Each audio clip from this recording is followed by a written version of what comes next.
And back in Washington, our Arizona delegation will also be taking a look at President Obama's new budget that he submitted today. Cronkite News reporter Desiree Salazar is in the nation's capital with a closer look at Obama's plan. Desiree?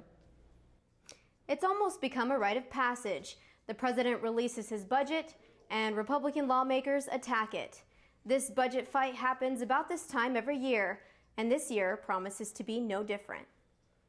We were out early as workers started rolling copies of President Obama's proposed fiscal 2013 budget into the Capitol.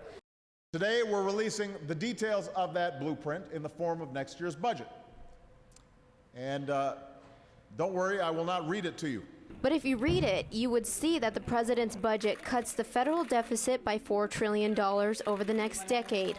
It would do so by eliminating some tax breaks for corporations and the wealthy, and by requiring people making more than $1 million a year to pay at least 30% of their income in taxes.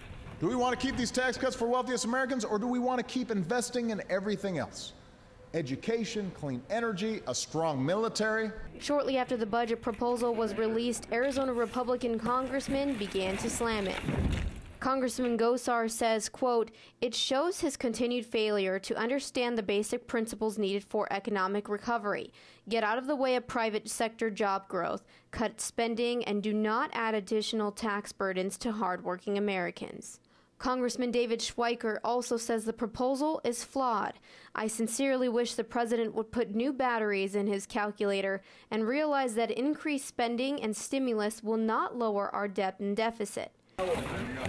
President Obama says he hopes that members of both the House and the Senate don't drag out the budget process and approve his budget. We've been through this before, remember? We've seen this movie. We don't need to see it again. The time for self-inflicted wounds to our economy has to be over.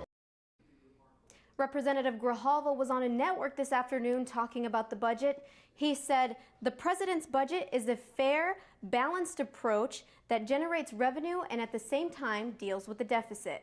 Live in Washington, D.C., I'm Desiree Salazar, Cronkite News.